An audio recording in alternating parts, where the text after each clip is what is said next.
Let me ask you something. Have you ever felt like the more you give, the less he values you?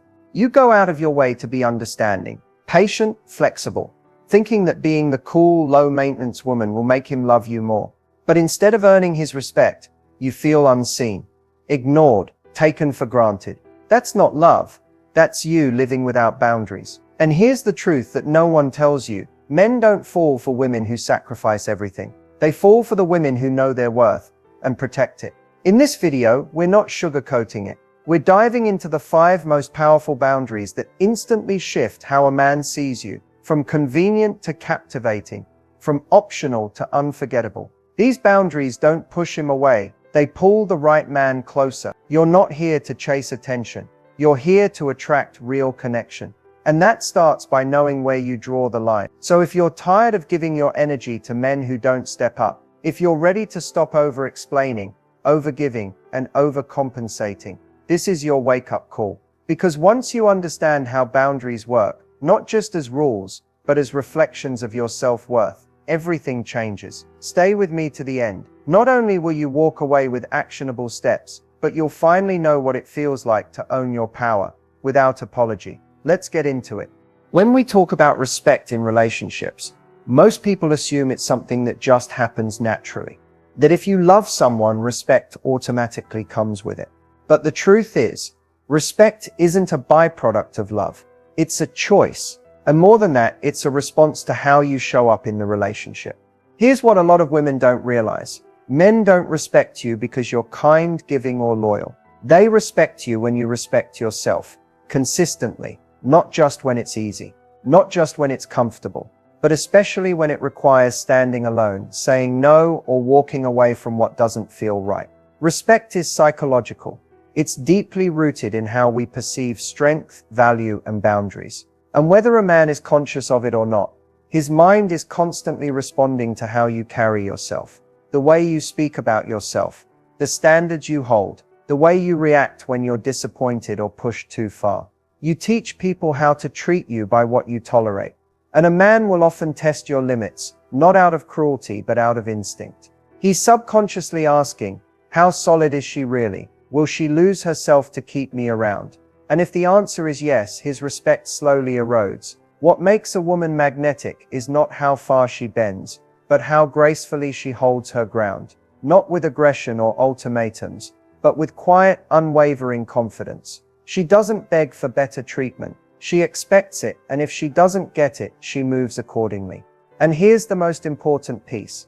Respect precedes emotional safety. A man cannot truly love you if he doesn't respect you first. He may desire you. He may enjoy your presence. But love without respect is fragile, and often selfish. So if you've ever felt like men lose interest once you show your heart, or that they don't take you seriously even when you're fully invested, it's time to look inward.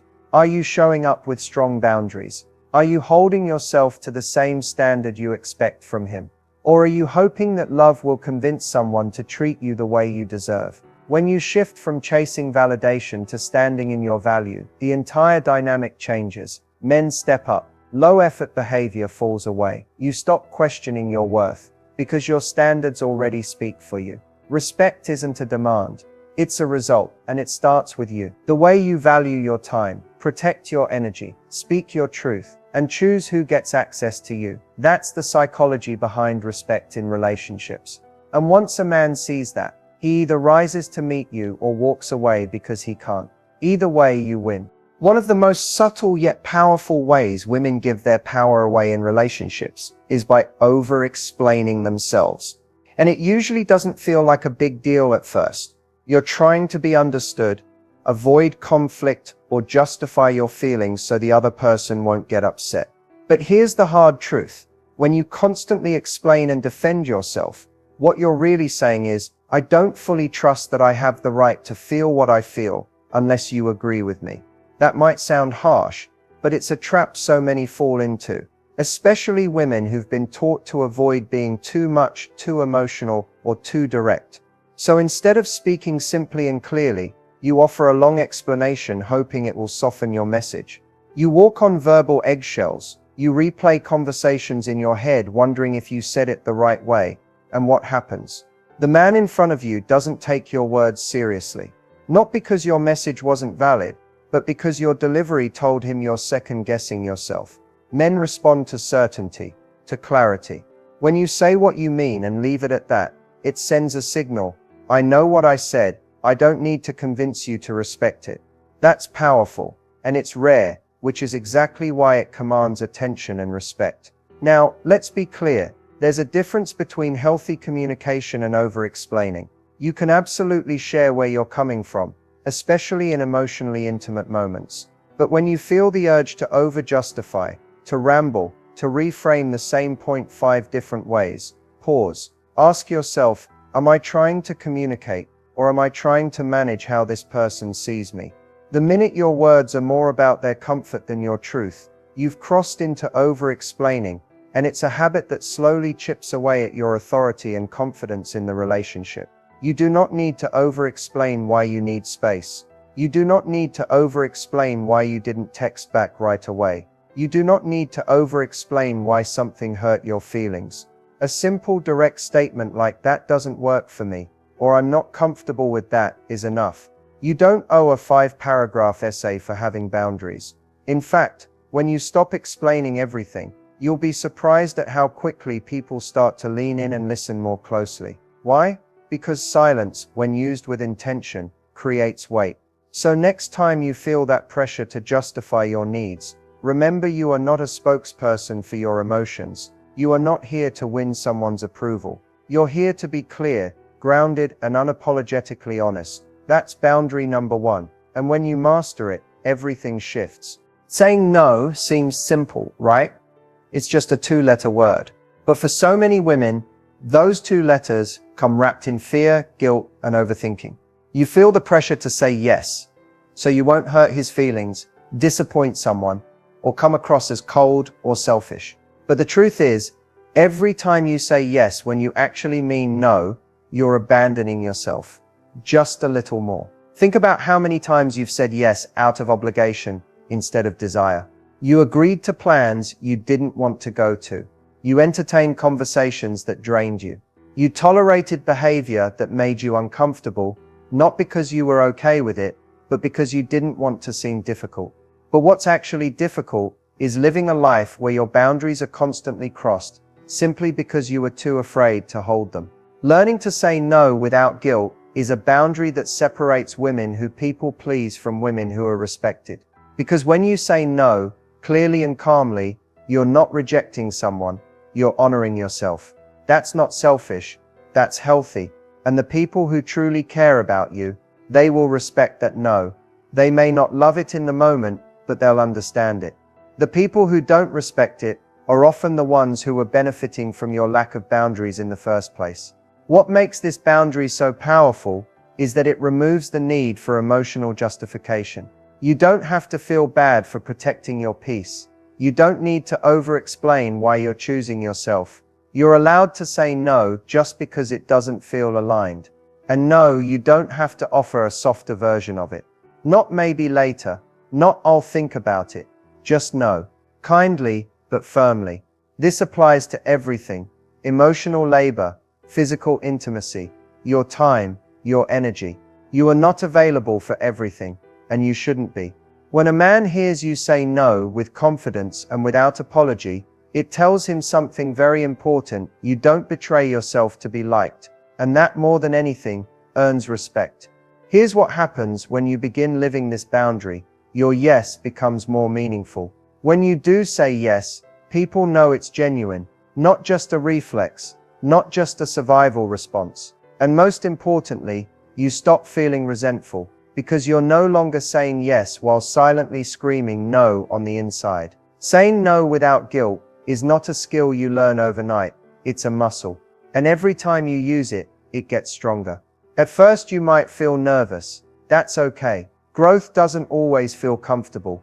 But over time, your peace will become more valuable than anyone else's temporary approval.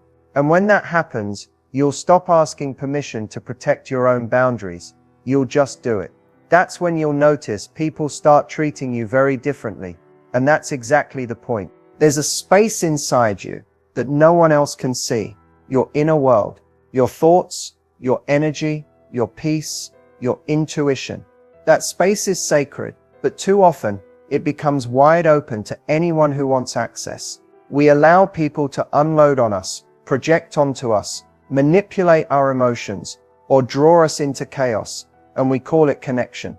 But it's not. It's emotional vulnerability without boundaries, and over time, it will drain you.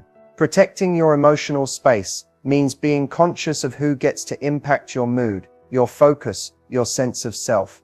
It's not about building walls or becoming cold. It's about having a filter.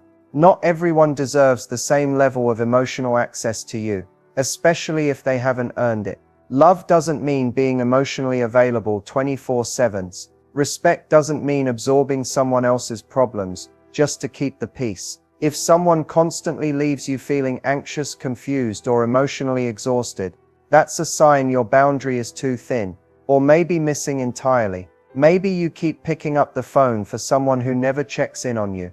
Maybe you keep engaging in emotionally loaded conversations that go in circles. Or maybe you're constantly regulating his emotions at the expense of your own. Here's the truth. You are not responsible for carrying someone else's emotional weight. You can be compassionate without being consumed. You can listen without absorbing. You can care without losing yourself in the process. The difference is the boundary, and it's invisible, but powerful. Sometimes protecting your emotional space looks like stepping away when someone is trying to provoke you. Sometimes it's choosing not to argue when you know the conversation is going nowhere. Sometimes it's saying, I need time to process this, or I don't have the capacity for this right now, and not feeling guilty about it. The people who belong in your life will understand. The ones who try to guilt trip you, manipulate your feelings, or label you difficult for protecting your energy, they were never there for your well-being. They were there for what you could give emotionally, and that's a one-sided relationship.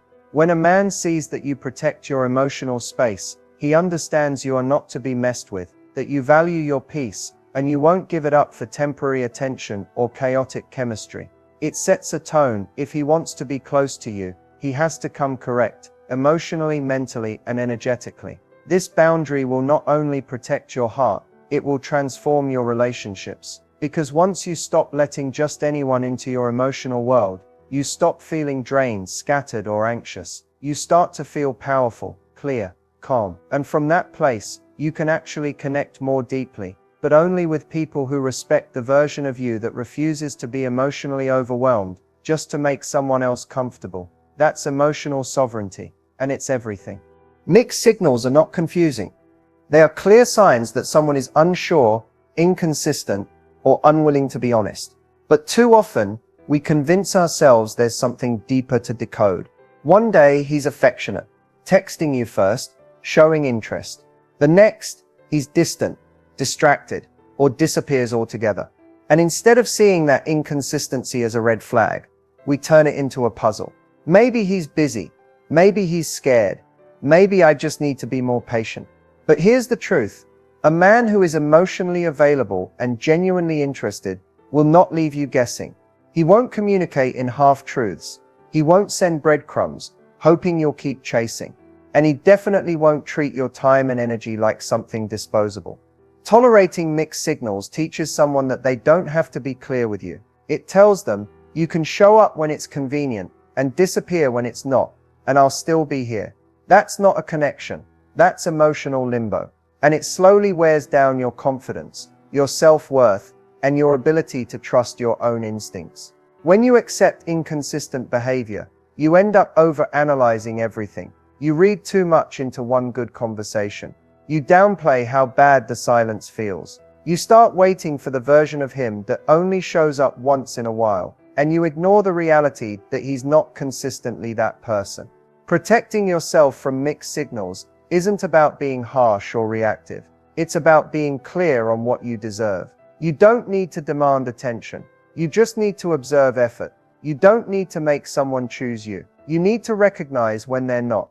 A man who's emotionally mature will never put you in a position where you feel uncertain about where you stand. So when the behavior doesn't match the words, believe the behavior. If he says he wants something serious but acts casual, that's a mixed signal. If he shows interest but disappears for days, that's a mixed signal. If he's charming in person, but barely communicates when you're apart, that's a mixed signal. And the longer you stay in that space, the more you start doubting yourself instead of questioning him. The boundary here is non-negotiable. If someone's energy toward you is inconsistent, that's your answer. You don't confront them to get clarity. You don't wait it out, hoping they'll evolve. You remove yourself from the uncertainty and reclaim your peace. You show, through your actions, that you don't do emotional games, that your heart is not available to people who can't show up fully, clearly, and consistently.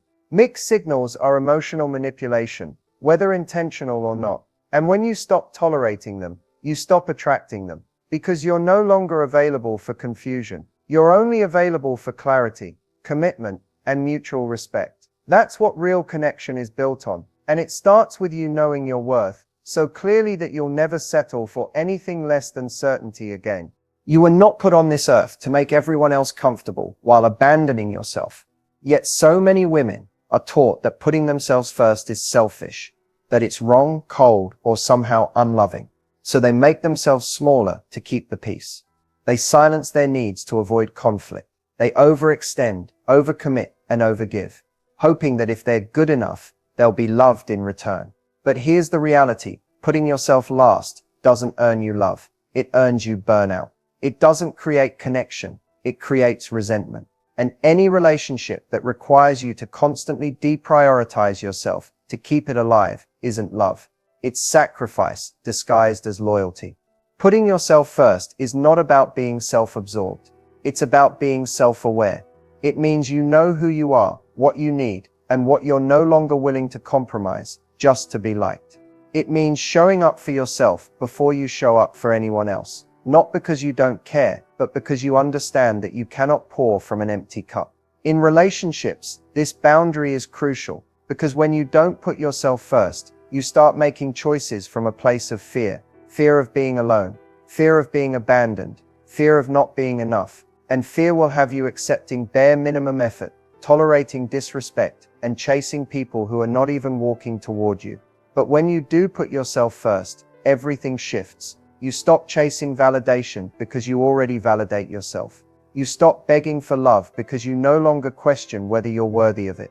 And you stop giving access to people who only show up when it's convenient for them. This kind of self-prioritization creates a magnetic energy. People can feel when a woman is rooted in her own power, when she's not looking for someone to complete her, but rather complement her. Men respect a woman who knows what she brings to the table and refuses to shrink just to be chosen. She chooses herself every time. And putting yourself first doesn't just change how others treat you. It changes how you see the world. You make clearer decisions. You recover from heartbreak faster. You spot red flags sooner. You stop trying to save people who need to save themselves. And you start attracting relationships that are grounded in mutual respect, not dependency. You become the standard, and not everyone will meet it, but the right ones will. Because the people who are meant for you will never ask you to dim your light, delay your dreams, or deplete your energy to stay close. So if you've ever been told that choosing yourself is selfish, let this be your permission to rewrite that story.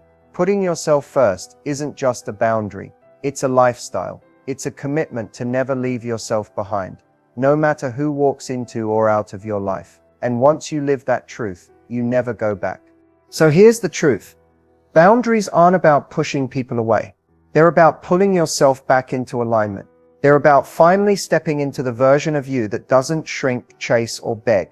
The version of you who doesn't tolerate confusion, doesn't accept crumbs, and doesn't settle just to feel chosen for a moment. You were never meant to be the woman who waits in silence, overthinks his texts, or makes excuses for inconsistent behavior.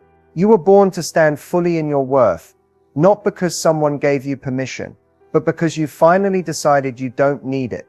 And the moment you do, everything around you shifts. The wrong people fall away. The chaos quiets. The emotional roller coasters stop. Not because the world changed, but because you did. Because you chose to set standards instead of living in survival mode. Because you started listening to your inner voice more than outside opinions. Because you realized that love doesn't require you to abandon yourself. That's the power of boundaries. They're not about control. They're about clarity. When you're clear about who you are and what you deserve, you don't have to fight to be seen. You naturally attract people who already see you, and those who don't, they quietly exit. Let them. You're not here to prove your value. You're here to live it. Now, I want to leave you with a challenge, and it's not theoretical. It's something I want you to take seriously. Before today ends, choose one boundary from this video that hit the deepest. Maybe it's saying no without guilt. Maybe it's walking away from mixed signals. Maybe it's simply putting yourself first in one small decision. Just one. Write it down. Say it out loud. Let it live in your body, not just your mind. And more importantly, live it. The real transformation happens when the boundary moves from an idea to an action. You don't have to become someone else. You just have to return to the version of you that always existed. The one who knew, deep down, that her peace is priceless, and that her love isn't something to be earned through suffering.